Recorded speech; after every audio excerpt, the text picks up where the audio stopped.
예배하는 시간 속에 나의 근심을 다 내려놓고서 오직 주님만을 예배합니다. 내 기도를 주 찬양을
자, 화면에 분수령이라고 하는 단어 뜻 한번 올려주십시오. 분수령. 네, 분수령이라는 단어가 있더라고요. 어떤 사실이나 사태가 발전하는 전환점 또는 어떤 일이 한 단계 전혀 다른 단계로 넘어가는 그런 전환점을 비유하는 말을 분수령이다 이렇게 이야기합니다. 비슷한 말로 분기점이라고 하는 단어가 있는데 사물의 속성 따위가 바뀌어 갈라지는 지점이나 시기, 분수령과 분기점을 보면 우리가 살아가다 보면 우리 삶의 자리가 갑자기 변화가 되는 순간이 온다는 거예요. 그게 분수령, 분기점.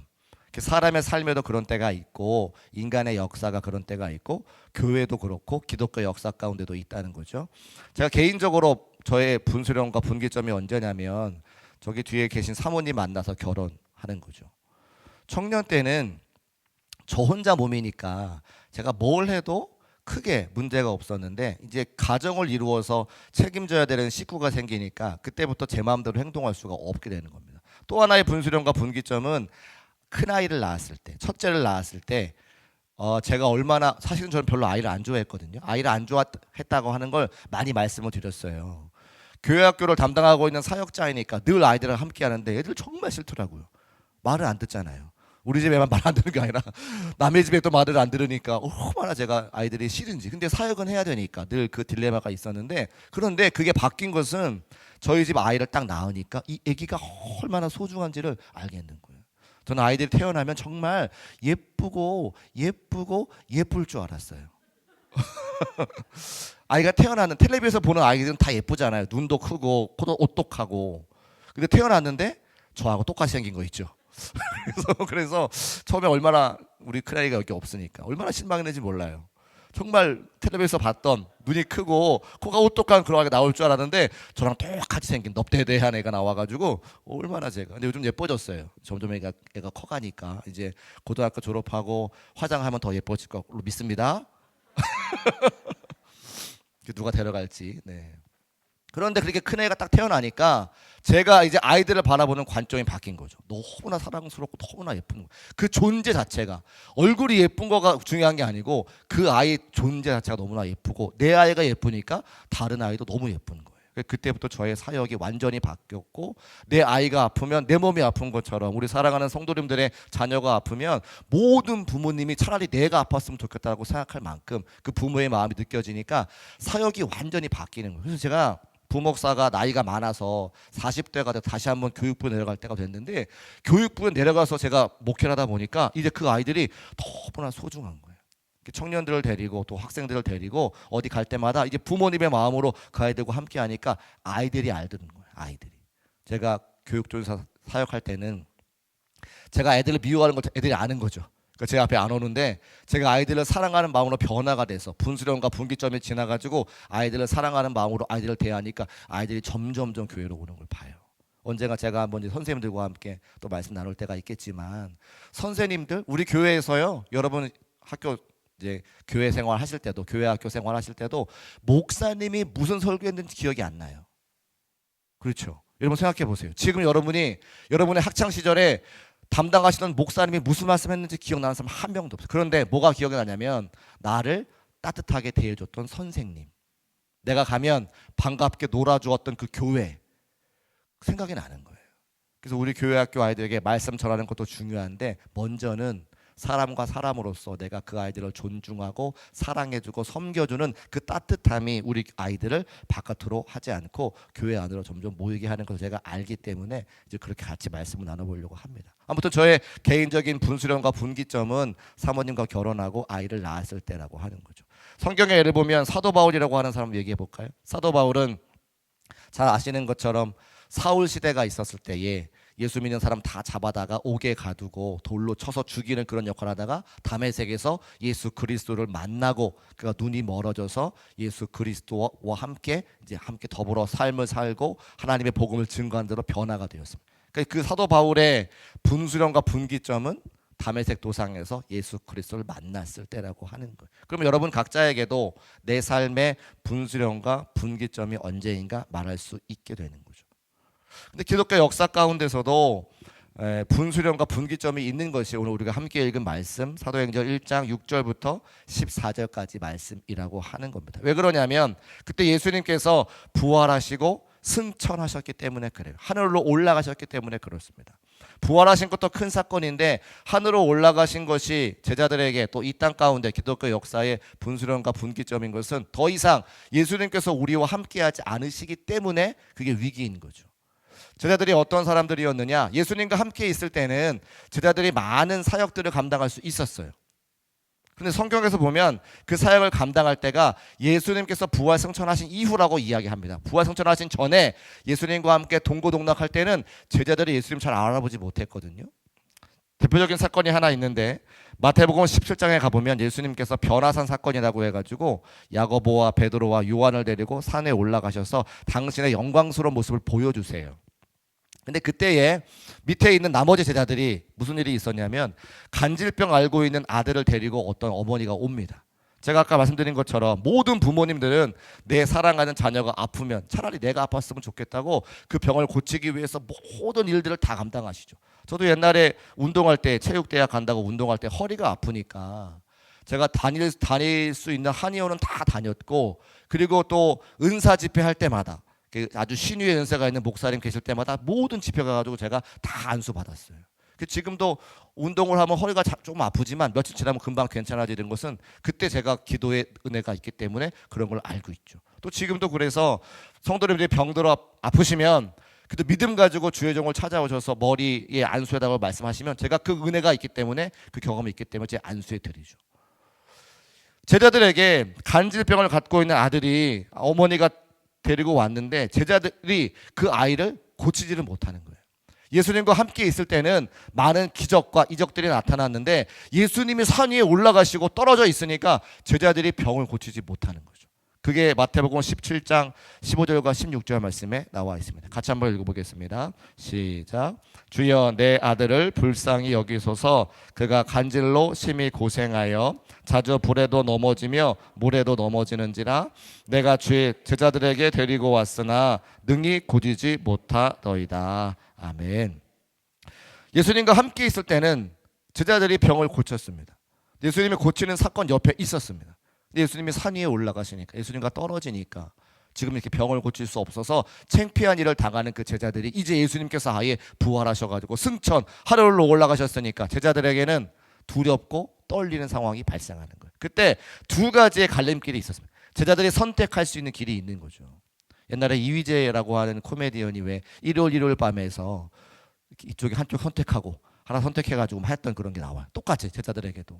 지금 예수님 부활승천하셨으니까 그 이전과 똑같이 예수님 안 계시면 어둠과 암흑 속에 아무런 능력을 발휘할 수 없는 원래 제자의 모습으로 돌아갈 것이냐, 아니면 이제 결단해서 예수님께서 주신 말씀에 순종해서 그들이 예수 그리스도가 허락하시는 성령의 능력을 입고 권세를 발휘할 것이냐, 그 선택의 기로에 놓여져 있는 거예요. 그게 그들에게는 분수령과 분기점이 됐다고 하는 겁니다. 근데 그때에 오늘 우리가 함께 읽은 사도행전 1장 8절의 말씀을 예수님께서 대안으로 주신 건데 뭐라고 기록하고 있으면, 오직 성령이 너희에게 임하시면, 너희가 성령으로 충만해서 기도하고 성령으로 충만하면 예수님께서 그동안 보여주셨던 모든 기적과 이적들을 너희가 행할 수 있을 것이다 라고 했을 때에 그들이 그 말씀에 순종하고 함께 모여 기도해서 성령의 능력을 받아 기독교의 역사 가운데 많은 것들을, 많은 기적과 이적들을 보인 것을 우리가 이제 알고 있는 거죠.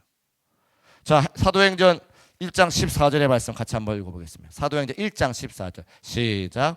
여자들과 예수의 어머니 마리아와 예수의 아우들과 더불어 마음을 같이하여 오로지 기도에 힘쓰더라. 할렐루야. 같이 한번 따라하겠습니다. 오로지 기도에 힘쓰더라. 이게 그들의 분기점이 됐다는 거예요. 분수령이 됐다는 거예요. 예수님 부활승천하시고 전전긍긍하며 두려워 떨던 그들에게 너희가 오직 성령으로 충만하면 예수님이 계신 것처럼 모든 사역을 감당할 수 있는데 어떻게 할래? 라고 두 걸레길이 있을 때 그들이 결심하고 하나님 말씀에 순종하여 그러지 오로지 기도에 힘썼더라. 바로 이 순간이 기독교 역사의 분수령과 분기점이 되었다고 하는 겁니다. 그 이후에 사도행전의 기록을 보면 많은 예수님의 제자들이 힘들고 어려운 모든 상황을 다 이겨내고 어떻게 하나님의 복음을 증거할 수 있으냐? 오로지 기도에 힘썼더라. 할렐루야. 그래서 우리의 삶의 자리에서도 다른 것 의지하지 말고 오로지 기도에 힘쓰는 그런 삶의 분수령과 분기점에 찾아오면 사도들이 걸었던 그 길에 사도들이 당했던 그 어떤 어려움과 문제들이 있다 하더라도 능히 이겨내고 하나님의 능력으로 삶을 살아갈 수 있다는 거예요. 그 대표적인 예가 사도행전 6장에 나오는데, 교회는요 엄청 대단한 문제 가지고 막 마음이 나눠지는 게 아니라 아주 작은 문제 때문에 마음이 나눠지는 거예요. 사도행전 6장에도 보면 6장 1절 말씀 같이 한번 보겠습니다. 시작. 그때에 제자가 더 많아졌는데 헬라파 유대인들이 자기의 과부들이 매일의 구제에 빠짐으로 히브리파 사람을 원망하니, 무슨 이야기냐면 교회가, 초대교회가 원래 유대인들, 예수님 하나님을 알고 구약 성경을 알고 있던 사람들이 있고 새롭게 들어온 이방인들이 있을 거 아니에요. 그런데 이제 구제를 해야 되니까 교회에서 떡을 나눠드리고 빵을 나눠드리는데 팔은 어디로 굽어요? 팔은 안으로 굽는 거예요. 그래서 나눠주는 사람들이 원래 교인들, 유대인 그리스도인들이 빵을 나눠주는데 세 가족을 나눠주는 게 아니라 누굴 나눠줘요? 히브리 사람들, 유대 사람들, 나 아는 사람들, 원래 교인들한테 빵을 더 나눠주는 거예요.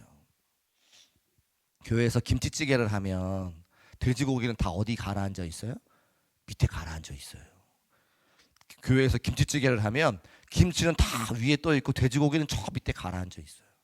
그래서 이제 주방에서 저 같이 이렇게 배식하시는 권사님들이 집사람들은 위에 것만 퍼서 이렇게 줘.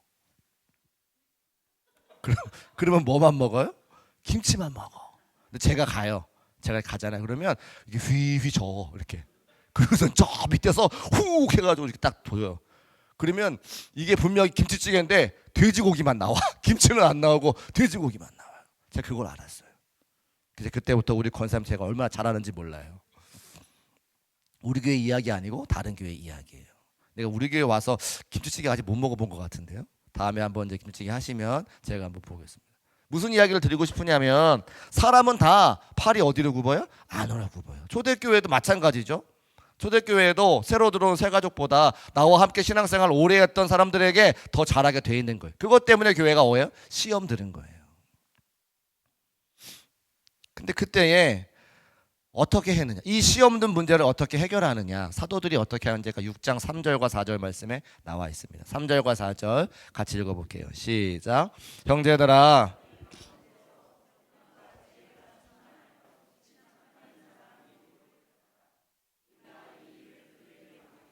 우리는 오로지 기도하는 일과 말씀 사역에 힘쓰리라 하니. 같이 한번 따라 하실까요? 오로지 기도에 힘쓰더라.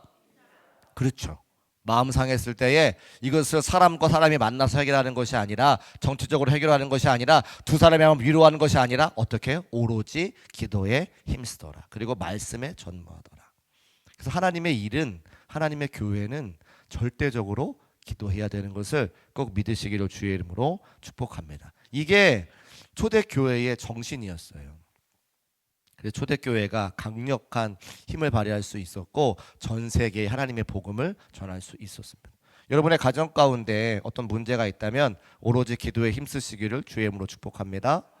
여러분의 사업 가운데 문제가 있으면 오로지 기도에 힘쓰시기를 주의 이름으로 축복합니다. 여러분의 자녀에게 문제가 있으면 오로지 기도에 힘쓰시기를 주의 이름으로 축복합니다.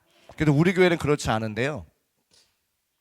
수능 시험 본 다음에 수능 시험 날 우리가 새벽에 깨어도 기도도 하고 수능 온종일 기도회로 기도하면 고3 엄마 아빠들이 다 나와서 기도해요. 그리고 그 다음부터 안 나와요. 그 다음날 새벽부터 안 나와. 그래도 염치가 있으면 그 다음날 새벽에 하루 이틀은 더 나오셔야 되는 거 아니에요? 안 나와. 그죠? 맞아, 하시는 꾸덕꾸덕 하시는 분들 그런 경험이 있으셔서 그렇지. 근데 그게 다 우리 사람들의 마음인 거예요. 제가 어느 교회를 섬겨도 다 그래. 근데 우리 교회는 안 그렇고 저 뒤에 나와서 앉아 계세요. 지금 제가 얼마나 감사한지 몰라요. 왜냐하면 오로지 기도에 힘써야 되기 때문에. 우리 아이들이 시험을 잘 보고 못 보고는 두 번째 문제고요. 그 아이들의 삶의 자리에 하나님께서 동행하시나 동행하지 않느냐는 오로지 기도에 힘쓰는 거 말고는 없어요. 저도 이제 아이들이 내년에 곧 이제 고3 돼서 수능 시험 보고 3년 차이니까 줄줄이 이제 아이들이 시험 보고 사회에 나가지 않습니까? 제가 태어나면서부터 제가 알았어요. 아이들은 내 맘대로 안 된다. 그죠? 다 고개 끄덕 하세요. 아이들은 내 맘대로 안 된다. 그럼 어떻게 해요? 기도하는 거죠. 하나님께서 알아서 하시라고. 나보다 더 아이들을 사랑한다고 말씀해 주셨으니까 하나님께서 가장 좋은 길로, 가장 선한 길로 인도해 달라고 날마다 기도하는 것밖에 밖에는 방법이 없는 거예요. 할렐루야. 여러분의 모든 삶의 자리마다 오로지 기도에 힘쓸 수 있는 저와 여러분 되시기를 주의 이름으로 축복합니다. 그러니까 누가복음과 사도행전을 기록한 사람이 의사 누가 아닙니까? 제가 누가복음 강해 설교하면서 시작하면서 누가가 어떤 사람인지 말씀드렸어요. 그는 과학자이기 때문에 자기가 이성적으로 판단해서 이것이 아니면 기록하지 않겠죠. 근데 이성적으로 판단했는데 자기가 다 과학적으로 검증해 봤는데 기적들이 나타나는 거예요. 그래서 성경에 기록하는 것. 그게 누가복음과 사도행전의 기록이잖아요. 아무리 봐도 도무지 사람의 능력으로, 사람의 생각으로 복음이 전해지고 사람들이 병고침을 받고 모여서 교회를 이루는 것이 기적과 같은 일인데 누가가 그걸 보고 기록을 하는 거예요. 왜? 내가 봤으니까. 과학적으로는 이해가 되지 않다고. 내가 봤어요. 내가 증인이니까. 그 기록을 하는 거죠. 예수님이 승천하신 이후에 사람들이 함께 모여서 기도하고 성령의 강력한 능력이 아니고서는 그 모든 이 감당할 수 없었는데 오로지 기도에 힘썼던 사람들이 그곳에 성령께서 임재해 주셔서 강력한 능력을 가지고 복음을 증거하고 귀신을 내어쫓고 사람들이 변화가 되는 모습을 보고 교회가 세워지는 것을 보니까 그것을 기록을 하는 거예요. 그게 누가복음과 사도행전이라 이 말입니다. 저는 그래서 그런 강력한 성령의 임재가 오늘 오로지 기도에 힘쓰겠다고 함께 나와서 이 금요일 밤에 깨어 기도하는 저와 여러분에게 있으시기를 주의 이름으로 축복합니다. 자, 그러면 성령의 강력한 그 임재가 넘치는 기도가 있으려면 우리가 어떻게 해야 되느냐? 기도가 두 가지인 것을 알아야 되는데 첫 번째는 여러분 기도는요, 잘 들으세요. 기도하는 그 모습 자체가 하나님을 인정하는 거예요. 맞습니까? 우리가 왜 고3 아이들을 위해서 기도하죠? 내가 기도하면 하나님이 이 아이들의 인생을 책임져 주실 것이라고 하는 믿음이 있으니까 기도하는 거예요. 그러면 기도는 뭐예요? 하나님을 내가 인정하는 거죠. 그러니까 기도하는 자리에 와서 기도한다고 하는 것은 내 믿음을 보여주는 거예요. 내가 하나님을 인정합니다. 할렐루야. 그래서 하나님이 살아계시고 하나님의 나의 삶을 인도하시고 내가 기도하면 응답하실 거라고 하는 믿음이 있는 사람만 기도할 수 있는 거예요. 그래서 기도는 하나님을 인정하는 행동이라고 하는 겁니다. 여러분, 하나님이 살아계십니까? 진짜 살아계세요? 그럼 아멘 해보세요. 자신 있게. 하나님이 살아계심을 우리가 믿어야 기도할 거 아닙니까? 하나님은 살아계시죠. 그러면 하나님이 살아계시다면 그 말은 뭐냐면 인격을 갖고 있다는 얘기예요. 인격은 뭡니까? 존중받기를 원하는 거죠. 여기 계신 그 누구도 다 존중받기를 원해요. 남편한테, 아내한테 존중받기를 원하고, 목사에게 존중받기를 원하고, 성도들에게 존중받기를 원하는. 왜냐하면 인격이 있기 때문에 그렇습니다. 그러니까 하나님이 살아계시고, 하나님이 살아계시다면 인격이 있는 거고, 인격이 계시다면 모든 성도들에게 뭘 하기 원하시는 거예요? 존중받기 원하시는 거예요. 그러면 무엇으로 사람이 존중할 수 있느냐? 제가 군대에 갔더니 저한테 그런 이야기를 해요. 남자는 말이야, 보통 이제 군대 가면 남자들이, 이제 우리 군인들이 밤에 이렇게 부대를 지키면서 2시간씩 1시간씩 경계 근무를 쓴다 이 말이죠. 그럼 젊은 남자 2명이 서 있으면 무슨 얘기 할까요? 어떻게 잘 아세요? 군대 갔다 오신 거. 처음에는 다른 이야기 해요. 처음에는 이제 집에 부모님 이야기도 하고, 학교에서 공부 어떻게 했냐 그런 얘기도 하고, 무슨 학교 다녀, 전공이 막 이런 얘기 하다가 결과적으로는 이제 이성 이야기를 합니다. 이성 이야기를 하는데, 근데 저한테 무슨 이야기를 하냐면, 남자는 자기를 인정해주는 사람한테 목숨을 바치고, 여자는 자기를 사랑하는 사람한테 목숨 바친다는 얘기를 들었어요. 근데 그 말이 살면 살수록 더 진심인 것 같아요. 진짜인 것 같아요. 아내분들은 남편이 어떻게 할 때 아침에 밥을 잘 차려주시느냐, 남편이 아내를 사랑할 때 아침에 밥상이 바뀌죠. 그러면 남편은 어떻게 할 때 아내의 선물을 사오는가? 아내가 남편을 존중할 때. 옛날에는요, 저도 생각에 저희 아버지가 서울우유, 저 중랑구에 있는 서울우유 다니셨는데 월급을 받아오시잖아요. 그러면 노란색 봉투에, 두꺼운 종이 봉투에 월급을 이렇게 가져오셨어요. 저만 그런 거 아니죠? 여러분 다 그러셨죠? 네. 그리고 하나 뭘 사와요. 뭐 사오실까요? 통닭. 그렇지. 통닭을 사오서 저희한테 주면 아빠 최고야. 저희 통닭을 먹고 어머니한테는 이제 자, 생활비 딱 봉투 주시는 걸. 그럼 이제 어머니가 막 거기서 뭐 수고하셨다고 막 그러면서 막 아버지에 대한 찬양을 막 하시는 거죠. 최고라고 말하면서. 그러면 또 남자들은 그 아내의 그 최고 엄지척에 다음 한 달 동안 열심히 상사한테 또 핀잔 당하고 힘들어도 새벽까지 나가 출근해서 월급 받아오는 거예요. 아이들 통닭 하나에 아버지 최고야 이야기하죠. 아내들은 결혼기념일 잘 기억해 드리고 또 생일 잘 기억해서, 옛날에는 선물 좋아하다가 요즘엔 이제 봉투를 드려야 좋아하잖아요. 그렇게 하면 또 좋다 말씀하시고. 그러니까 우리가 인정받고 사랑받으면 사람들이 존중을 받는다고 생각을 합니다. 마찬가지로 우리가 하나님의 인격을 갖고 계시고 하나님이 우리의 삶의 주관자가 되시는 것을 우리가 인정해 드리려면 우리는 기도해야 된다는 거예요. 할렐루야. 하나님께서 우리의 기도를 받으시고 하나님께서 인정받으신다라고 하는 것을 꼭 기억하고, 기도는 하나님을 인정해 드리는 행동이다라고 하는 것을 우리가 늘 기억하시기를 주의 이름으로 축복합니다. 그런데 우리가 기도할 때 어떻게 기도합니까? 보통 달라고 많이 기도하시죠. 저도 마찬가지인데 주시옵소서.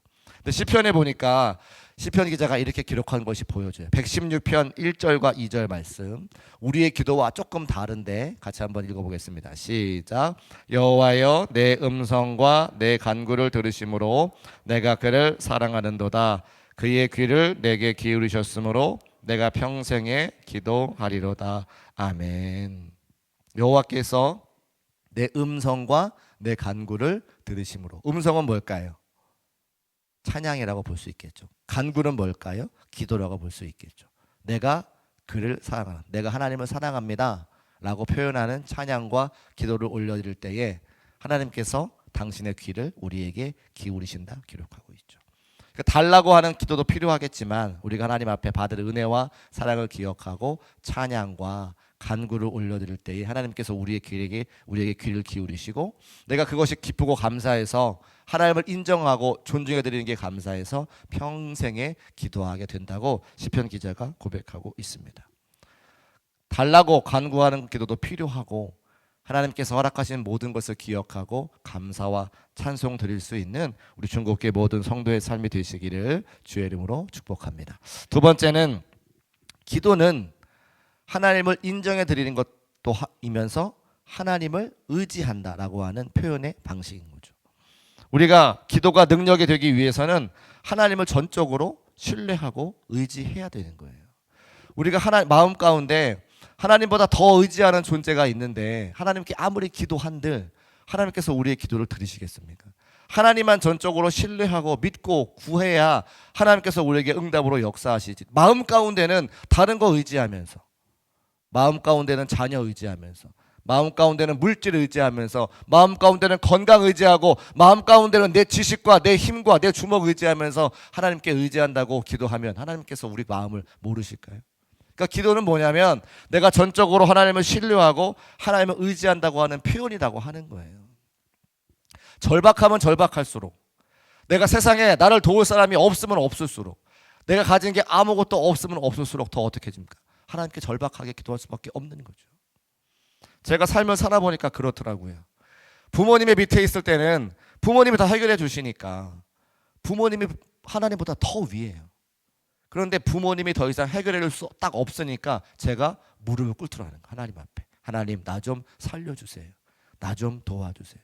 지금까지는 내가 하나님보다 더 부모님을 의지했는데 부모님이 해결할 수 없다고 딱 뒤돌아서시니까 하나님을 믿고 염치 없지만 저 좀 살려주세요. 제 그 고백이 나오더라는 거예요. 하나님이 성경에 수많은 사람들을 독대하십니다. 근데 수많은 사람들이 독대할 때 다 어떻게 되냐면 가장 인생의 밑바닥에서 그제서야 하나님을 찾는 거예요. 아무도 나를 도와주는 사람이 없을 때, 아무 힘도 내가 감당할 수 없을 때 그제서야 하나님 앞에 나아가 하나님 만나주시다는 거죠. 옛날에 기도원에 올라가면 손들고 주 앞에 항복하고 기도하고 눈물을 흘렸던 사람이 얼마나 많든지. 근데 그분들의 모든 사연이 뭐예요? 더 이상 의지할 데가 없어서 기도원에 올라가서 하나님께 손들고 기도하면 하나님이 살려주시는 역사를 얼마나 많이 경험했습니까? 여러분도 오늘 오셔서 이 시간 기도할 때에 만약에 다른 것 의지할 게 있으시면 아직 멀었습니다. 내가 정말 하나님밖에 의지할 수 없다고 하는 마음 가지고 간절히 기도하면 하나님이 우리의 삶을 살려주지 않으시고 하나님이 우리의 삶을 인도하지 않으시겠습니까? 그래서 기도는 내가 전적으로 하나님을 의지하는 거다라고 하는 표현의 고백이라는 거예요. 어떤 목사님이 하신 이야기인데 용서하고 들어주세요. 글을 쓰다 보면, 설교를 쓰다 보면 때로는 한 단어, 한 문장 때문에 시간이 계속 지나갈 때가 있어요. 딱 맞는 표현이 나와야 되는데 그 딱 맞는 표현이 안 나올 때에 글을 쓰는 사람들은 계속 고민합니다. 근데 세상에서 일반 작가들은 어떻게 하는가 봤더니 담배 한 대 물고 하면 그걸 다 잊어버려서 딱 필요한 단어, 딱 필요한 문장이 생각이 난다는 거예요. 그러니까 어떤 목사님이 그 일반 글 쓰는 사람들의 그 이야기를 듣고, 야, 만약에 교회가 담배가 허용됐으면 나도 설교가 막힐 때에 담배 한 대 물고 쫙 해도 설교를 만들면 얼마나 좋을까 이야기를 하셨어요.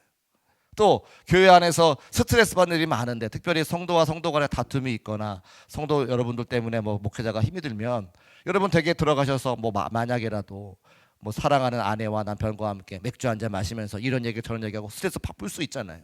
그러니까 목사님들 들어가가지고 사모님과 함께 맥주 한잔 마시면서 아무개 성도 말이지 그러면서 그냥 다 내려놓고 그 다음에 새로운 모습으로 나와가지고 라고 할 수 있겠다는 생각을 이제 하시는 거죠.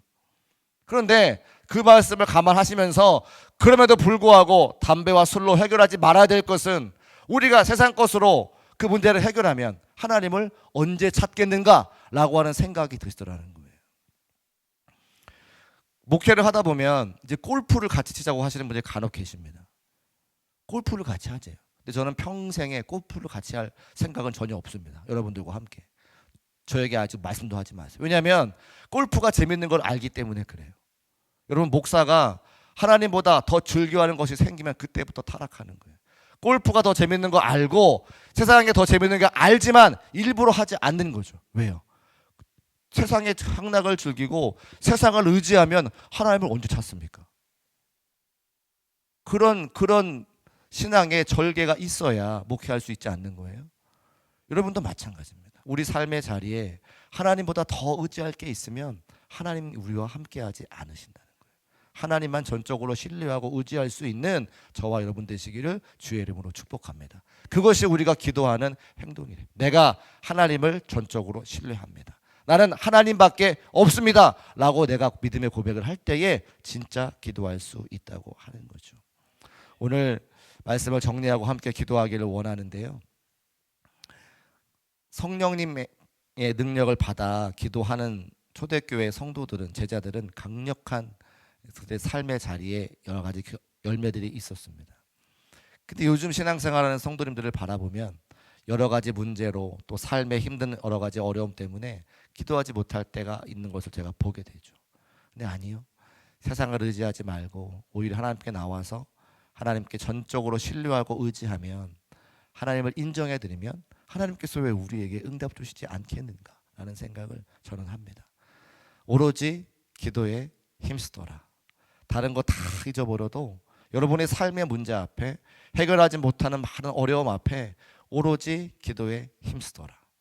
기도에 힘쓰는 자에게 성령의 충만한 임재가 분명히 있을 것이고, 문제가 해결되지 않더라도 문제를 바라보는 나의 삶의 기준과 모든 모습이 바뀌어서 그 문제를 이겨가며 하나님을 더욱더 신뢰하며 나아갈 수 있는 우리 중국교회 모든 성도의 삶이 되시기를 주의 이름으로 축복합니다. 우리 함께 찬송하시고 우리 함께 여러 가지 기도 제목 가지고 합심하여 기도하겠습니다.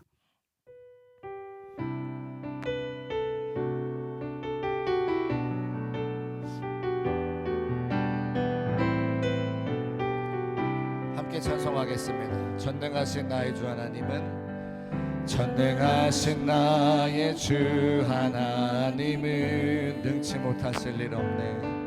능치 못하실 일 전혀 없네. 우리의 모든 간구도, 우리의 모든 생각도, 우리의 모든 꿈과 모든 소망도 신실하신 나의 주 하나님은 우리의 모든 괴로움 바꿀 수 있네. 불가능한 일 행하시고 죽은 자를 일으키시니 그를 이길 자는 없네. 주의 말씀 의지하여, 주의 말씀 의지하여 깊은 곳에 금을 던져 오늘 그가 놀라운 일을 이루시는 것 보라. 주의 말씀 의지하여 믿음으로 금을 던져 믿는 자에게 능치 못함 없네. 믿는 자에게 능치 못함